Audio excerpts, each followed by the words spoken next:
Oluvannyuma lwa Rashida eyali munange mukyala wa Professor Ssekaggya okuvaayo n'abeera ng'ate munange agamba nti ye ne Professor Ssekaggya bakyeraba atwogera ku Bawa Chosen Becky. Kaakati nno Bawa Chosen Becky amwanukudde. Ajjukira nti no Rashida yavaayo oluvannyuma lw'omu ku bantu mu comment section okuvaayo n'alyoka amugamba nti weesonyiwe essimu ate munnange ofune ku mirembe kubanga ekituufu kiri nti Ssekaggya baamutwala. Kaakati awo Rashida n'alyoka amuddamu n'alyoka amugamba nze nga mulaba buli lunaku sibanga ndaba amuzimu. Kino nno kye kireetedde Professor Ssekaggya okuvaayo n'abeera ng'ate ayanukula eyali mukyala we. Bw'ati nno bw'amwanukudde avuddeyo. Waliwo mu comment section eyavuddeyo n'alyoka amugamba nti Rashida yatugamba nti akulaba buli lunaku. Kaakati Professor Ssekaggya nga wali mu kulaba screenshot eyo n'alyoka agamba nti agende mu maaso n'okuba nti naloota. Professor Ssekaggya avuddeyo n'abeera ng'ayanukula yali mukyala we Rashida n'alyoka amugamba nti ebyo ali mu birooto ebyo byagamba nti no munnange amulaba buli lunaku ebyo birooto byalimu. Bw'ati bw'avuddeyo n'abeera ng'ate amwanukula. Subscribinga, likinga, lekawo bakabwawo mu comment section tugakuwanga ate bwe tugafuna. Olutalo lwa Shiragashumba Kw'osaane Evelyn terunaggwa oluvannyuma lw'amawulire ge twakuwadde nga tukulaga nti Shiragashumba munnange ate yawawaabidde Evelyn. Okitegerera ng'amwagalamu millions eziwerera ddala ezisoba mu 8. Bwe bityo nno bibiri. Kaakati ne Evelyn naye amwanukudde agambye nti oluvuuvuumo ye aluwulira aluwulira naye n'alyoka agamba nti ye munnamawulire era munnange ayina omulimu gwe era munnange ye ne ttiimu ye ey'aba abalooyazi be bali ready okuba nti no babawa ebipapula ebyo ebiri mu kutambuzibwa ku mutimbagano. Era avuddeyo n'alyoka agamba nti ye tebannaba kuba nti no babimuwa naye bali ready okureceivinga oba ebipapula ebyo. Wabula avuddeyo n'alyoka agamba nti teri kwetonda. Agambye tagenda kwetonda. Kaakati nno bonna bagenda kwetwala. Ensonga zigende mu kooti okitegeera bijja kubeera ng'ate biggweera eyo. Subscribinga, likinga, lekawo bakabwawo mu comment section. Bwe tweyongerayo omutemu wuuno ebipya bizuuse nti munnange Nnaalongo wa AK47 baamutta bussi mbu baamuwa butwa mbu ono yaliko empewo empewo za Buganda mbu yali w'amaanyi mu Buganda ng'ayina empewo okitegeera. Eyamutta lwaki yamutta? Fred Lumbuye yabirina bibino. Uganda ne Uganda ebaddemu ebitalo bingi nnyo wabula ekitalo ekimu kye mutaamanya buvoonaawo kina buddo gye bwakomekeza kyekino wano wammanga. Obuganda bwafiira omuntu omukulu ennyo gwe mutaamanya yafa atya ani yamutta. Omanyi muyinza okulaba Lumbuye n'atudde wano kafumu eggulama ng'ayo mugende Lumbuye ng'ayogera kiki nga tomanyi Lumbuye yaani okumamulaba ku mutimbagano. Nze ekirungi ngezezzaako banyonyola Lumbuye nzaani. Ne Kazende boy mukama nga tannamujjulula yabanyonyola Lumbuye yaani. Naye tetujja gendayo. Ntwala okusaasira kwange eri Nakabutuzi eyabutuza Nnaalongo gwe mmanyi AK47 eyawumula omwezi oguwedde. Maama kitalo nnyo ddala, abaana kitalo nnyo ddala, buluganda bukona bikwano kitalo nnyo ddala. Wabula mwali mumanyi Nnaalongo ekiki kyali kandi baviire ku ntono mbabulire n'enfa inaani yamutta temwamanya. Manyi wano mugenda kulikodingawo nnyo. Mwana muwala oyo Nnaalongo AK47 yali mukyala wa nkizo nnyo era aliko empewo za Buganda ezitalina. Emboozi gye babanyumiza simanyi yafa, simanyi Asima simanyi yafa biki oyo Kasasiro. Nalongo AK47 yajiwa obujja era bamuwa butwa. Ani yamuwa butwa? Lwaki yamuwa butwa? Mwasembayo kumanya nti AK47 Nalongo AK47 yali muganzi wa mugenzi AK47 mutabani wa muganda wa Kamilioni. Atera yaganzaako ne muganda ffe Labadaba. Wabula omusajja wokusatu temwamumanya. Mbalaba ku mutimbagano kuno abantu amunga mukola ensobi.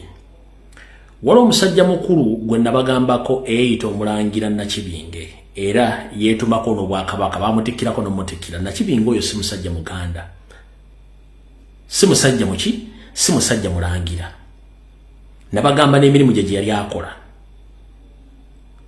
Yali musisi wa Kijiri ku taxi ezeruzira Kirombe tuzira Kirombe nga si mulangira.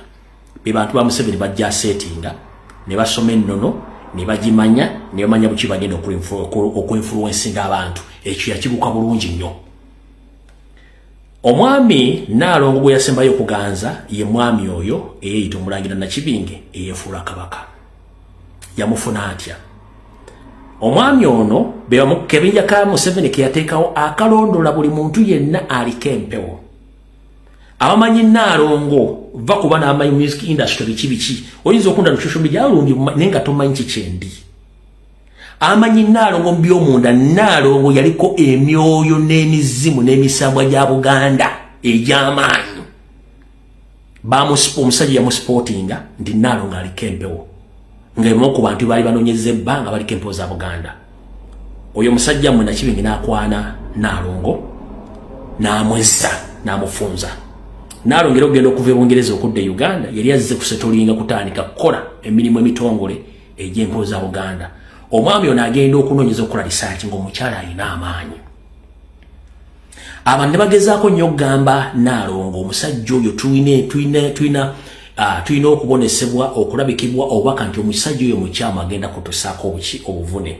Nalongo abantu bonna bamutusaako amawulire n'abakyawa n'ababulookinga ng'akasajja kamugamba tofa ku biboogera aba kulimba biki. Jjukira omwami oyo alina convince language. Jjukira omwami mulungi nnyo mu kweseetinga. Yamatiza omuwala aba ng'avudde ku bantu. Omusajja bw'amala confirminga nti omuwala aliko empewo super n'ayagala akozesa advantage eyo okumanipulating omuwala okukola buli kimu ky'ayagala. Omuwala agenda okuzuuka ng'obudde bugenze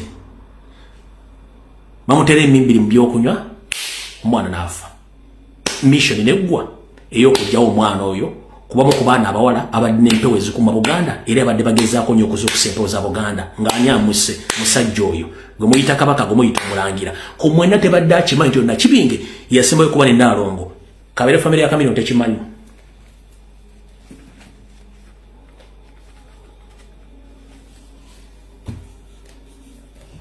Kebere family ya Kamilioni kyekitu tekimanyi ayagala okimanya ng'oyafuna obujulizi noonyereza ku bantu abadde ne Nalongo ebbanga lyonna abamanyi munda.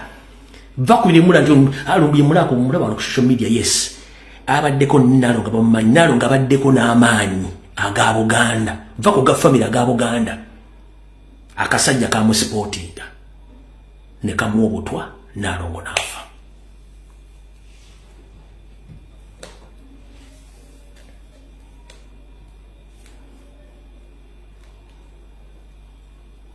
Emuda ku social media yafudde simanyi yafudde asima biki bamulyawo over nga bakyanoonya abalala abaliko empewo. Wano wakubiriza Omulango Omuganda yenna ng'oliko empewo wegendereze nnyo abantu bakutuukirira nabaani boodiringa nabo banoonya bonna basaanyawo mukwomu Obuganda busigale nga buli mu bbanga kubanga empewo zitwala obudde okulonda omuntu n'okumumanya nti ono yasaana okukola ekintu ekyo. Kati mwena temwamanya.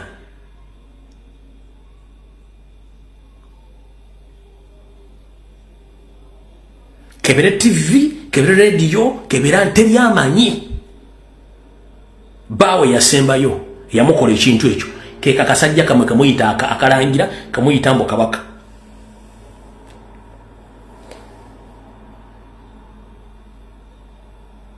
Akakabira nga ku Alternative TV yaberanga mu kimotoka mukajjukira. nakati ndabono Simon Kaweso wa NTV akajjako interview oli kumufere tabanga ko munangiro tabanga ko munangiro yose be bantu abazze basome empoza Buganda ate si mufere mu luwadde n'abakazi bafeze sente empya n'enkadde nga bali mu diaspora bonna bayitirivu nnyo naye ekyokutta Nnaalongo mwena temwakimanya ani yasembako mu lukolo Nnaalongo.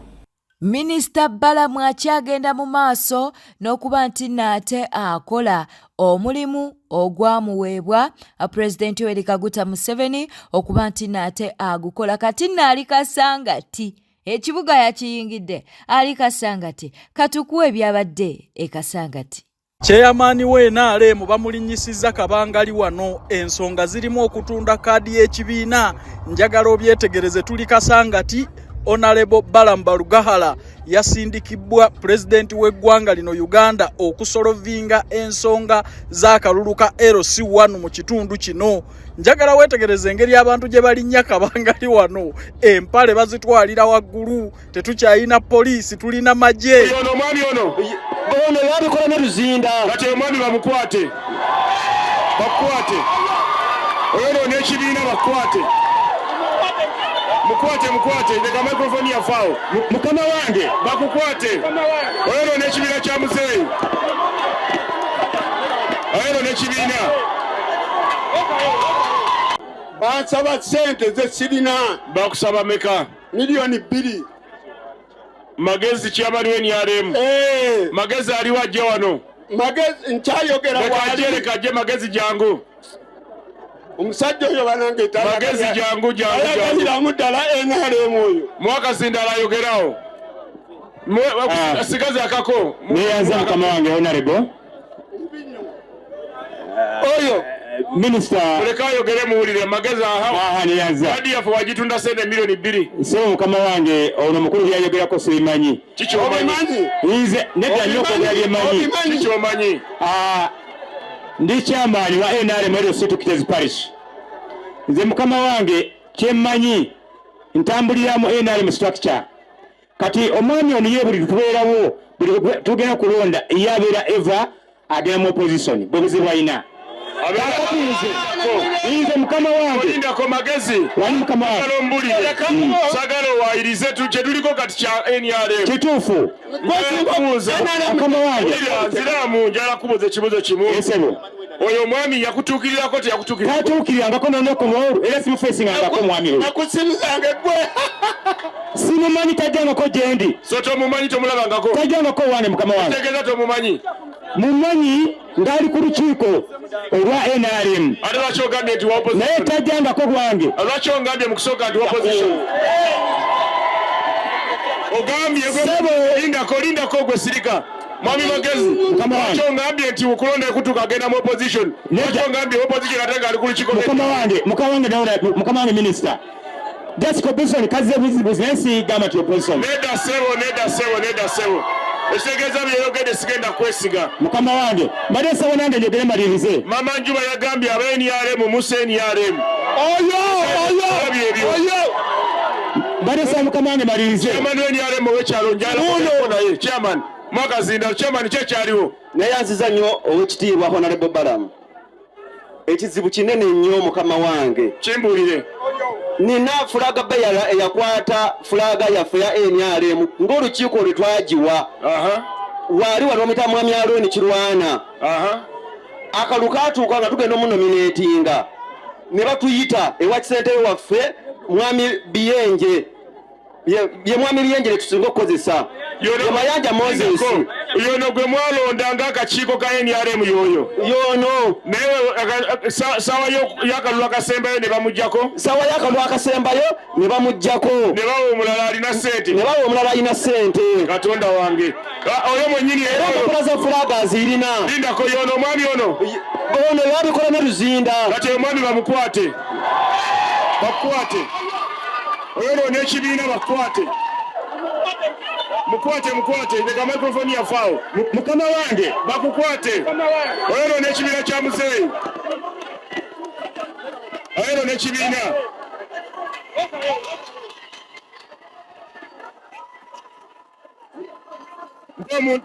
kati kwesebo owekitiibwa lindako lupataka owekitiibwa lindako lupataka baganda yes kyekyawo kyekimu ekyo yes lupataka baganda temwalonda yes owekitiibwa yeso mbadde nsaba nyongera ntangazeemu owekitiibwa twakeera ku makya era ensonga zino ne polisi yakola lipooti newobuuza osi waffe ow'ekitundu nzikiriza ssebo nebaze pulezidenti olw'ekirabo kye yatuwa nga local gavumenti tubanga akona minisita akola mirimu nga gya Honorable Balamu mu ngeri yemu munzikirize basaba ne bannyabo munzikirize nze neebaze gwe batannaba kwebazaako bamuyita omwami Calvin Kayanja oyo yatuusaako amawulire gonna agafa ku Honorable Balamu era ssebo I salute you ssebo Honorable lwaki nebaza Calvin Kayanja ebiseera ebisinga babeere mabega wa kamera tebaboogerako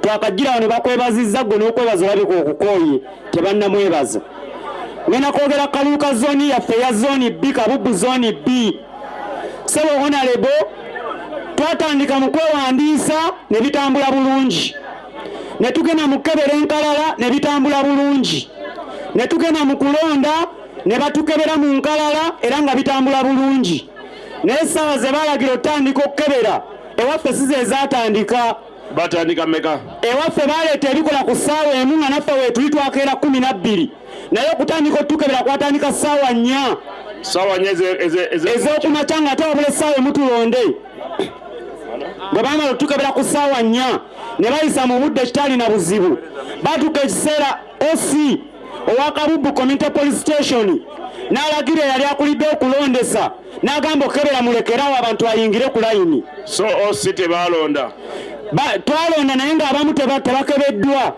bwe tweyongerayo abatamiivu baabano bavuddeyo ne babeera ng'ate baanukula minisita Balamu ku nsonga z'omwenge ensonga z'omwenge buli omu zimwogeza bibye mukama wange kyoyogedde tetugenda kikkiriza tujja kunywa paka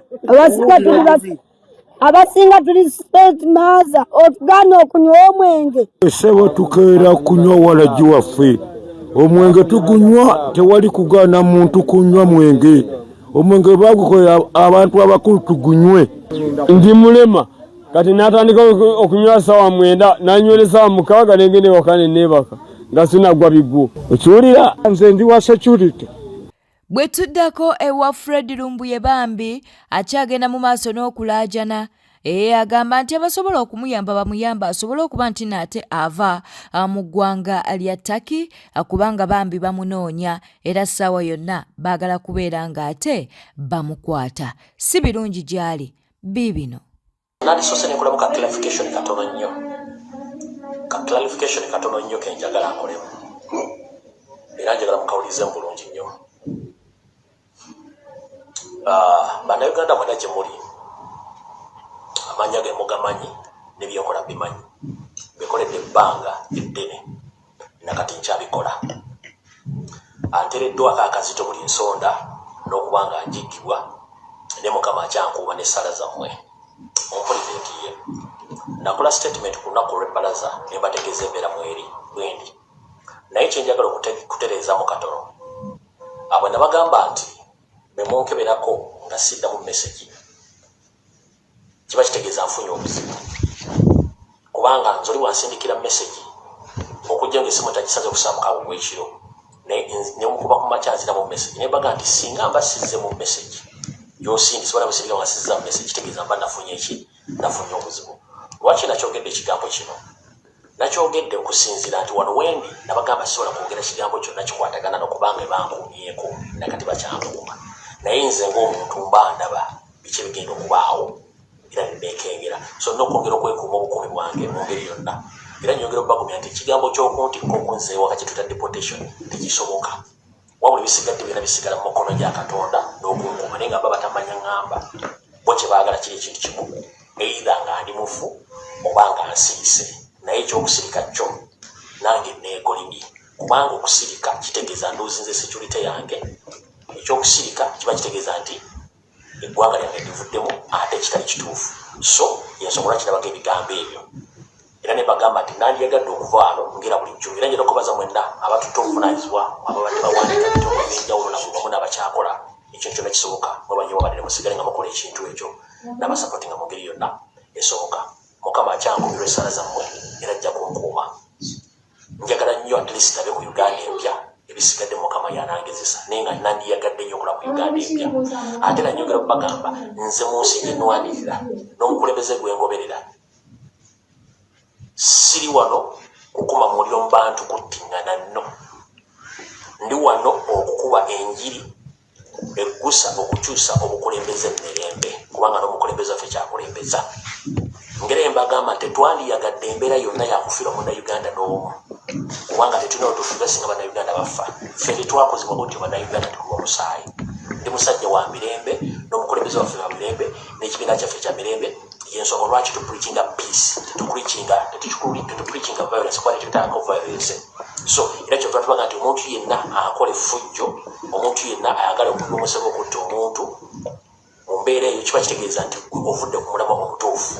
Era njagala obbasa mukuuma emirembe musigale nga muli bakkakkamu nga bwe tuyita mu nkola yonna ey'okukuuma emirembe n'okubatwala obuyinza mu ngeri yonna. Ensonga munnange za Benita akwasa ne bannakibiina kya NUP tezinnaggwa. Bano bakyagenda mu maaso n'okuba nti naate munnange bamwogerera nga waali omutemu bannange nga babiteeka nno na ku peegi za mulimu gwe. Okitegeera kaakati nno Shadiya ayina akakodyo ke yawadde aba NUP. Simanyi oba Benita bambi omulimu anaagusigaza. Katusooke tubeere nga tukuwa Shadiya wa Kyagulanyi.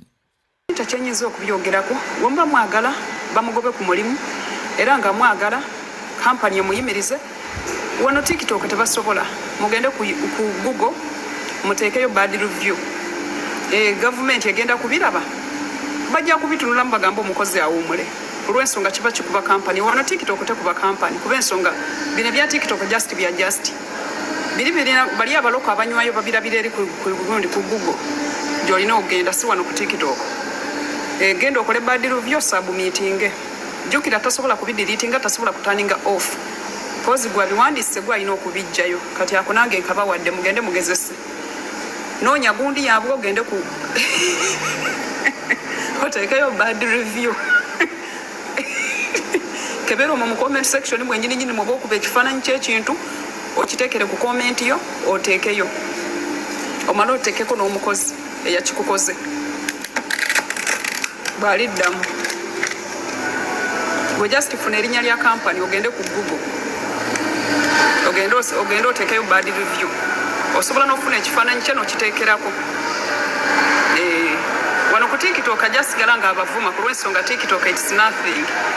Google kyekikulu ku lw'ensonga gundi gavumenti eba eyitamu ne bana bagaba license woti ebyo ne bakasitoma baloko gye babeera. Kati gwe genda buli akomenti ze ng'agamba nti eba yasima ekyo ekintu nga gwe okomentingako bibi olabe ekinaddirira taliddamu.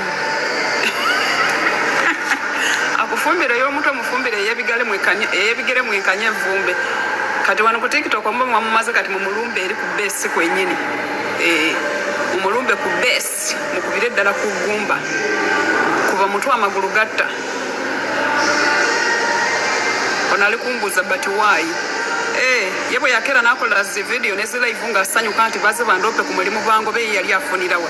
We yali afunira nange wenyembe ofunira. Temwerega kugenda ku makampani g'abantu mwe just mugende ku Google musayo bad review.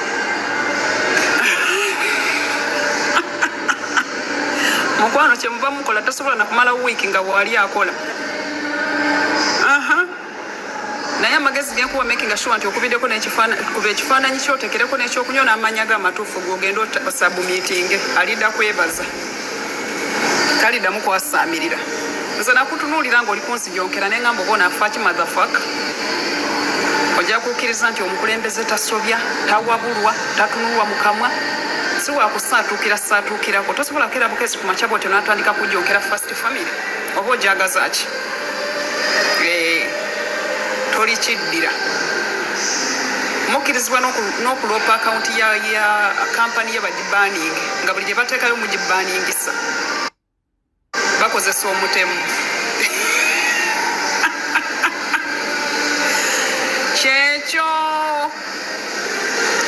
essimu yange ey'okubiri eri wambalaga engeri gye babikolamu nze mbibasomesa wano mwe mugende mubikole ne mubeera just bantu 10 oba 2 kimala bumazi kuba baba balina okukola okunoonyereza. Era abantu ab'enjawulo bakyagenda mu maaso n'okuba nti naate aboogera ku nsonga zino eza Benita n'aba NUP. Nkugambye Benita luli nga lu video gye bamukolera akola ka repost gye bamukolera asawo ka repost lero era kaliro yakawulidde nagamba obawoze ebbanja naye obunabadde abo tebeerabira abo bawalana n'omulambo akuwulire ku baana ba NUP n'omufuba muwalana ng'obakolako ekikyamu n'ofa mama n'omufuba muwalana mpozi nga tobamanyi abo ate tebinnagwa paka ng'ovuddeyo n'okola apology gye bali awo bajja kuleka nagenza okulaba Benito obuseko tebukyavaayo. Nzenge yali akoleddeko mu Bawarabu manyi Omuwarabu kye kitegeeza yes ku kampani ye abaana bano bagenda kufiiriza omulimu baagala kufiiriza mulimu. Oyinza okuba wabatinkuula nga tomanyi manyi ebintu bya social media bino tusobola okwekaza naye omuntu asobola okufiiriza wojja akawugo muntu akuttira awantu wojja obulamu si kyangu. Abamanyi emirimu awo mu nsi z'Omuwarabu fenga abamanyi si myangu gya kunoonya naye abantu bano ekintu kye bakola kikyamu era woba oyina wabasobya nze mbaggwe nvaayo nembeetondera ne banvaako oba otherwise ne stoppinga okukola video nga ndi mu uniform ya company. Oyinza okuba tokiraba ssaawa zino ninga ate kigenda tuuka kikukose essaawa yonna ekyo nkikubuulidde because teri Muwarabu manager asobola ku comment section bwaba agenze ku Instagram nga jukira omuntu wano oba mu ggwanga lya Bawarabu omuntu okukosa Abawarabu abo bali sensitive nnyo singa agenda ku Instagram kuba bo gye basinga following n'agenda ku Google review n'ateekako ebyo n'agenda ku TikTok kuba Omuwarabu talaba nnyo TikTok era tajagala naye singa banaabuuka ne bagenda ku Instagram ne bagenda ku Google review ya company Omuwarabu n'abikkola n'asangako nti poison killer. What do you expect? Nze mbadde nkusaba singa olina engeri gy'osobola okwesonyiwamu ne internet osooka n'osirika bino nno bya ddala otherwise gwe omulimu basobola okukufiiriza kye bakola ekyo kiringa ekiri light osobola kiranga ekiri light nti you can reply yes but nganza amanyi sintu si kitono kye bali mu kukola ekyo genda mu comment section ya company ne bateekamu ebyo ebigambo si kintu kitono kintu kinene otherwise saba Mukama kankusabire naye nze mmanyi kati wooli omuntu ogenda ku Google review ya company n'ateekako ebyo ebigambo abantu nga 10 omulimu gwo batolina era olumu eri amateeka agafuga mu UAE tosobola obeera ku mulimu nga anyway naye nze kyenkusaba kiri kimu bw'oba olina we wasobya ng'okkiriza ninawe nasobya internet togitinkuula kola ekyo ky'olina okukola ekituufu otherwise wona alemezaamu omulimu bagenda gukufiiriza kwa bino bye bali mu commentinga bino tebirina ebikulekera mulimu tebirina we bikulekera mulimu bibye byange. Benita teweeraliikirira ngamba Benita madamu violence era bw'oba obadde okaaba wandibadde osangula n'amaziga akugoba yakuwa ekkubo. Olaba Benita singa bakama abo baba beekyanze ngeza bugeza ne bagamba nti bakugoba ku mulimu tokyeraliikirira. Kale osobola okwegayiriramu nko katono naye baba baganye tolemerako. Kitegera ke kakisa kokka koolina okulya ku ssente ya NRM gw'oli giryako ddi gw'onoobeera ngawo ovumwe nga tolinawo ofunira. Lwaki obeerawo otafunira naawe? Ate wandibadde mugezi n'okuliyetingawo kisitole Benita nti ogobeddwa ku mulimu osobola okufuna ku ssente z'emyoga ofune ku busente bw'okwekulaakulanya. Okitegedde ogenda kulaba nga gwe kuliyetingawo kisitole ojja kulaba nga nammere balamu bajja vaayo bakuteeke mu kamera kubanga NRM yagala nnyo okwemulisa eyagala nnyo okulaga nti eyamba nnyo. Kati awo ojja kuvaayo kuteeke mu kamera nammere ne balamu. Oba oyagala oba toyagala baba balina okuvaayo bagambe muwala waffe Benita ebyo bamugobya ku mulimu olaba bino ne bino bakuwe ku busente bw'okwekulaakulanya ku busente bw'emyoga.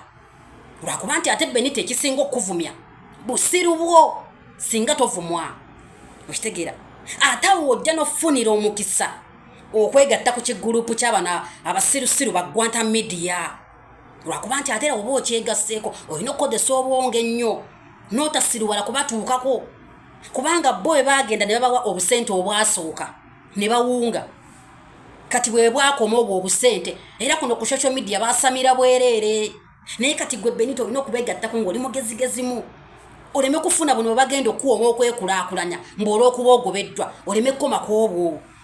Kitegedde okafunye zaba nti bwemujja ne mbuulirira abantu ne bagamba abamu ne bagamba ate swale oyogera nnyo biki. Okitegeera olaba bano ba Gwanta Media bali ba bloga basamira bwereere. Gwanta Media, Vikings, Troops, ti amale baba wabuli obusente obwasooka bwe bakomako. Okitegeera kati n'olw'ensonga nze ngamba Benita toweeraliikirira ofunye ogenda kuba ofunye omukisa gw'okufuna ku busente bwa NRM oleme kuvumibwanga bwereere. Gwe ne bakuvuma omwezi ne wayitawo gumu ne bakuddamu n'ogwo okusatu kyokka nga tolinawo ofunira. Ke kakisa kokko okulya ku ssente ya NRM obusente bw'okwekulaakulanya obusente bw'ekibi. Teri abufunako bwe obusente bw'ekibi n'asigala kyekimu. Kitegedde kiwayagaliza embazi kibuyaga yasudde dda. Benita kyemugamba ye yatta abantu bammwe bonna abazze bafa mulyoke mugende ku page ya company muteekeko Shizekira, Shizemadala, Shizibiki bannange muyina emitima emibi Abannayuganda. Olwokuba yavaayo n'agambako bannaye tewali kyetuzaako mwali muzaako kirwaki temwagala mazima mulyoke mugende muwandiike omwana mutemu Shizekira, she has poison, she will quit the customers. Bannange lwaki muyina emitima emibi bantu mmwe? Lwaki muyina emitima emibi? Kakati mwali muzaako ki? Kakati katulabe batamugobe mugenda kuswala nnyo Benito ono nga tebamugobye. Mugenda kuswala company netuuka n'okujjako comment section olw'okuba emitima gyammwe babategedde nti Abannayuganda muyina effutubizi era singa tebamugoba mugenda kuswala nnyo. Bannange mulekerawo emitima emibi. Mwali muzaako ki? Omwana teyayogera mazima mu butuufu mwali muzaako. Agambye mwetunda gula nno gula Atoze kwogera bw'oba otutegedde tutunda gula weereza ssente wano gula. And TikTok made it is you can gift people. Just buy. Just gift. Otegedde kyetunda ate togula. Imwe abagenda kuba malaya neera ng'otuteyo bigambo kyokka ng'okitegedde yeetimbye kumugula ate otuteyo bigambo otandika weetunda imwe bawujja empi. Winnie, you're not so active. Where? See on TikTok. Bambi, auntie, I don't know how to explain that. Post. I'm not. We're working on it. She's gonna work. Bwete tamdo badde mulabi mulungi alokwekumira ku Newspack channel kankusobere ngo subscribing ngo likinga no kuleka obaka bwawo mu comment section. Bera bulungi uweraba.